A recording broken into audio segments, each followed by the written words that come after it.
کئی روز کی غیر حاضری کے بعد ایک بار پھر میں آپ کی خدمت میں حاضر ہوں۔ آج پاکستان کرکٹ بورڈ نے ٹی 20 ورلڈ کپ کے لیے اپنے حتمی 15 رکنی اسکواڈ کا اعلان کر دیا ہے۔ جی ہاں، اس سے پہلے پاکستان نے 18 رکنی اسکواڈ کا اعلان کیا تھا اور یہ کہا گیا تھا کہ آئرلینڈ اور انگلینڈ کے خلاف جو پہلا T20 ہوگا اس کے بعد پاکستان کی ٹیم کو حتمی شکل دے دی جائے گی۔ 18 میں سے 3 کھلاڑی ڈراپ کر دیے جائیں گے اور 15 رکنی اسکواڈ کا اعلان کیا جائے گا۔ آئرلینڈ کے خلاف سیریز پاکستان نے 2-1 سے جیتی، لیکن انگلینڈ کے خلاف جو پہلا T20 تھا ہیڈنگلے میں وہ بارش کی نظر ہو گیا، لہٰذا پاکستان کے جو نئے ہیڈ کوچ ہیں گیری کرسٹن، ان کو پاکستانی ٹیم کے کھلاڑیوں کو دیکھنے کا موقع نہیں مل سکا اور آج پاکستان کرکٹ بورڈ کی جو سلیکشن کمیٹی ہے اس نے حتمی شکل دے دی 15 رکنی اسکواڈ کو۔ جو 18 کھلاڑی منتخب کیے گئے تھے انگلینڈ اور آئرلینڈ کے ٹور کے لیے اور اس کے لیے ورلڈ کپ کے لیے بھی ان کو شامل کیا گیا تھا 18 رکنی اسکواڈ میں، ان میں سے 3 جو کھلاڑی ہیں حسن علی، سلمان علی آغا اور عرفان خان نیازی، وہ ڈراپ کر دیے گئے ہیں۔ تو یہ 3 کھلاڑی اب ورلڈ کپ اسکواڈ کا حصہ نہیں ہے۔ باقی جو 15 کھلاڑی ہیں وہ اب امریکہ اور ویسٹ انڈیز جائیں گے اور اپنی صلاحیتوں کو آزمائیں گے۔ پاکستان کی قوم، پاکستان کے کرکٹ شائقین ان سے بہت زیادہ توقعات وابستہ کیے ہوئے ہیں۔ پاکستان کی ٹیم 6 جون کو اپنا پہلا میچ کھیلے گی میزبان امریکہ کے خلاف۔ جی ہاں، امریکہ نے تو اس وقت شہ سرخیوں میں جگہ بنا رکھی ہے۔ اس نے بنگلہ دیش کے خلاف لگاتار 2 T20 انٹرنیشنل جیت کر سب کو حیران کر دیا ہے۔ بنگلہ دیش کی ٹیم بالکل ان کو آؤٹ کلاس کر دیا میزبان امریکہ نے۔ تو اب جو گروپ اے ہے اس میں پاکستان، انڈیا، کینیڈا، امریکہ اور آئرلینڈ کی ٹیمیں شامل ہیں۔ تو ایک بڑی انٹرسٹنگ سچویشن ہو گئی ہے۔ امریکہ کی جو کارکردگی بنگلہ دیش جیسی بڑی ٹیم کے خلاف رہی ہے، تو اب دیکھتے ہیں کہ امریکہ کی ٹیم جو ہے T20 ورلڈ کپ کے اس گروپ میں کس طرح کی پرفارمنس دے گی۔ آئرلینڈ سب کو پتہ ہے کہ بہت ہی خطرناک ٹیم ہے، پاکستان کے گروپ میں ہے، اور حال ہی میں جو پاکستان نے ڈبلن میں جو T20 سیریز کھیلی ہے اس نے پہلا ہی میچ پاکستان کے خلاف جیتا تھا۔ اس کے بعد پھر پاکستان کی ٹیم نے کم بیک کیا اور 2-1 سے سیریز جو ہے اپنے نام کی۔ لیکن آئرلینڈ کی ٹیم جو ہے وہ خطرہ ہے ہمیشہ سے، پاکستان ہو یا کوئی بھی ٹیم ہو، کوئی بھی آئرلینڈ کو آسان نہیں لیتا۔ اس کا اندازہ آپ اس بات سے بھی لگا سکتے ہیں کہ ہم ہمیشہ یاد رکھتے ہیں کہ 2007 کے ورلڈ کپ میں ویسٹ انڈیز میں ہی ورلڈ کپ جو ہوا تھا اس میں آئرلینڈ نے پاکستان کو شکست دی تھی، لیکن یہ وہ واحد شکست مطلب رزلٹ نہیں ہے کہ جس پر ہم آئرلینڈ کو کہیں کہ یہ خطرناک ٹیم ہے۔ اس نے گزشتہ جو پچھلا T20 ورلڈ کپ جو آسٹریلیا میں ہوا تھا اس میں انگلینڈ کو شکست دی تھی۔ جی ہاں، انگلینڈ کو اس نے ہرایا تھا میلبرن میں اور بہت بڑی کامیابی تھی۔ 2011 کا جو ورلڈ کپ ہوا تھا 50 اوورز کا، اس میں آئرلینڈ نے انگلینڈ کو بنگلور میں شکست دی تھی اور اس کے بعد 2020 میں 2020 میں اس نے انگلینڈ کو ایک مرتبہ پھر شکست دی تھی۔ اور یہ 2 جو کامیابیاں ہیں وہ اس لحاظ سے بڑی اہمیت کی حامل ہیں کہ آئرلینڈ نے دونوں میچوں میں 300 سے زائد کا جو ٹارگٹ تھا وہ حاصل کیا تھا، وہ اچیو کر کے کامیابی حاصل کی تھی۔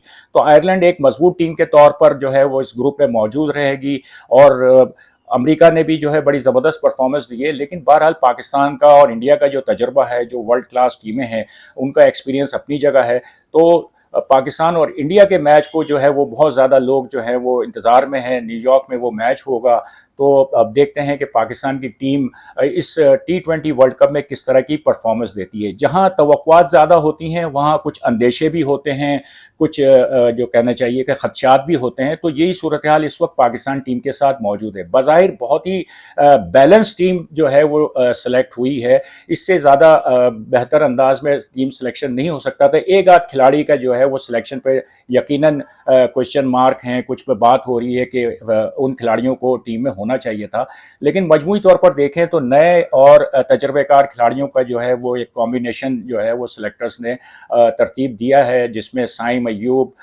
جیسے نوجوان کھلاڑی بھی موجود ہیں اور تجربے کار بابر اعظم، رضوان اور شاہین آفریدی جیسے کھلاڑی بھی موجود ہیں۔ اور پاکستان کی ٹیم پر اگر ہم بات کریں تو کچھ کھلاڑی ایسے ہیں کہ جن کی فارم اور فٹنس کی وجہ سے جو ہے ٹیم کو جو ہے سلیکشن میں تھوڑا انتظار کیا گیا اور آخر وقت تک دیکھا گیا کہ ڈیڈ لائن جو ہے اسی پر آ کر جو ہے وہ ٹیم اناؤنس کریں گے، جیسا کہ آج ہوئی ہے۔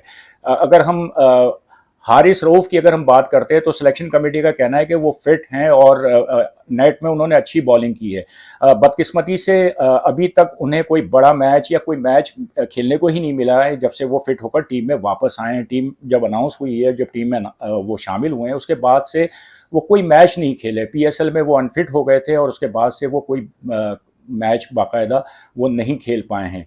हेडिंगले में उनको खेलने का मौका मिल जाता, लेकिन बारिश हो गई। तो अब देखना ये होगा कि इंग्लैंड के खिलाफ बाकी जो 3 मैचेस हैं उसमें हारिस रऊफ की परफॉर्मेंस कैसी रहती है, क्योंकि हारिस रऊफ पाकिस्तान के पेस अटैक में एक अहम रोल प्ले करते हैं और लोगों को बड़ी तवक्कुआत होती हैं कि वो अच्छी परफॉर्मेंस दें। तो अब देखना ये होगा कि T20 वर्ल्ड कप में वो कितने फिट हैं।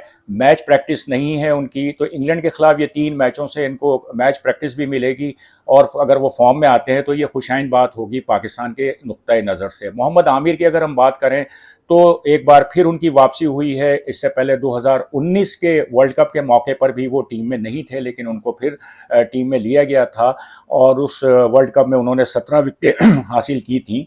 तो अब मोहम्मद आमिर की जो वापसी हुई है उसमें अगर हम देखें कि न्यूजीलैंड के खिलाफ जो होम सीरीज़ हुई थी उसके दूसरे मैच में उन्होंने बड़ी उम्दा बॉलिंग की थी, वो कमबैक था उनका, लेकिन उसके बाद फिर उनकी परफॉर्मेंस में वो चीज़ नज़र नहीं आई। एक मैच में उन्होंने 41 रन्स दे दिए, आयरलैंड के खिलाफ उन्होंने 44 रन्स दिए। तो ये भी एक तशवीश का पहलू है कि अब मोहम्मद आमिर अपने एक्सपीरियंस की बुनियाद पर किस तरह की परफॉर्मेंस देते हैं T20 वर्ल्ड कप में, उनका रोल भी बहुत अहम होगा। नसीम शाह पाकिस्तान की जो बॉलिंग अटैक है उसमें हमेशा से उनका एक अहम किरदार रहा है, बहुत ही ज़बरदस्त सलाहियतों के हामिल वो बॉलर हैं, लेकिन वो भी इंजरी के बाद वापस आए न्यूजीलैंड के खिलाफ सीरीज़ में और फिर आयरलैंड के खिलाफ भी वो खेले, लेकिन 4 जो मैचेस अब तक वो खेल चुके हैं उनमें उनकी सिर्फ 4 विकेटें हैं। तो अब देखना ये होगा कि नसीम शाह भी जो है वो अपनी जो परफॉर्मेंस का जो मयार है, जो ग्राफ है, उसको किस तरह ऊपर लाते हैं। पाकिस्तान के नुक्ता नज़र से सबसे ज़्यादा तशवीश का जो पहलू है, तशवीश की जो बात है, वो है शादाब खान की performance. Shadab Khan no doubt एक मैच विनर बॉलर हैं जो अपनी बैटिंग, फील्डिंग, बॉलिंग से हमेशा पाकिस्तान टीम के लिए कारआमद साबित हुए हैं, लेकिन हालिया बरसों में हमने देखा है कि उनकी जो बॉलिंग है, ख़ास तौर पर उनकी जो बॉलिंग है, वो उस तरह की नहीं रही है जिस तरह उनसे तवक्कुआत की जाती हैं और जिस तरह का उनका रोल है कि मिडल ओवर्स में आकर वो टीम के लिए विकटें लेंगे। लेकिन अभी तक वो इस रोल में अभी हालिया दिनों में जितने भी उन्होंने मैचेस खेले उसमें वो ज़्यादा कामयाब नहीं रहे।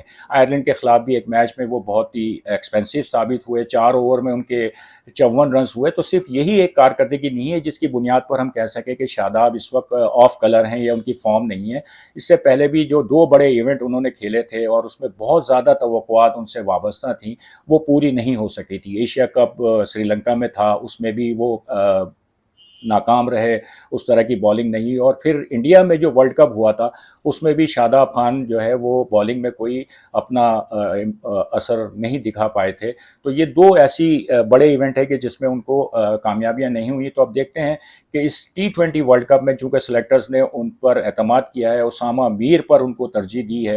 हालांकि उसामा मीर ने इस PSL में सबसे ज़्यादा 24 विकटें हासिल की थी और न्यूजीलैंड के ख़िलाफ़ भी वो खेले थे और उसमें भी एक मैच उन्होंने अपनी बॉलिंग से पाकिस्तान को जितवाने में मदद दी थी।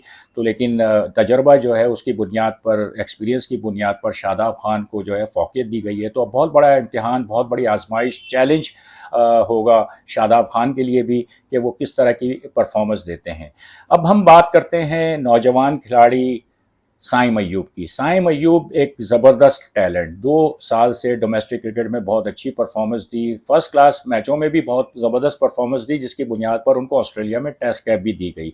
लेकिन उनका जिस तरह का अंदाज़ है बैटिंग का, वो जहराना अंदाज़, वो सबको पता है कि वो T20 में सूट करता है। लेकिन अनफॉर्चुनेटली अभी तक साइम अय्यूब ने जो T20 इंटरनेशनल में जो 18 इनिंग्स खेली हैं उसमें अभी तक वो कोई निस सेंचुरी स्कोर नहीं कर पाए हैं। ये बड़ी बदकिस्मती की बात है कि उनका जो टैलेंट है वो अभी तक उस तरह सामने नज़र नहीं आया। टैलेंट यकीनन बहुत ही एक ऐसी चीज़ है कि जो खिलाड़ी को जो है आगे लेकर जाती है, लेकिन एक वक्त ऐसा आता है कि उस टैलेंट को परफॉर्मेंस में कन्वर्ट करना वो इंतहाई ज़रूरी होता है, वरना टैलेंट की कोई फिर कदर कीमत या उस तरह की उसकी इंपॉर्टेंस नहीं रह जा सकती। तो हाँ, साइम अय्यूब के साथ भी यही सूरत हाल है कि 18 इनिंग्स में विदाउट एनी 50 वो अभी तक परफॉर्म मतलब उस तरह का नहीं कर पाए हैं। 3 इनिंग्स उन्होंने खेली हैं 40s की।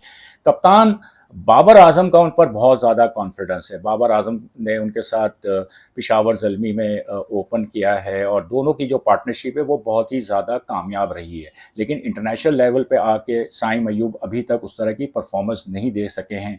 18 में से 4 इनिंग्स ऐसी हैं कि जिसमें वो पहले ही ओवर में आउट होकर पवेलियन में वापस जा चुके हैं।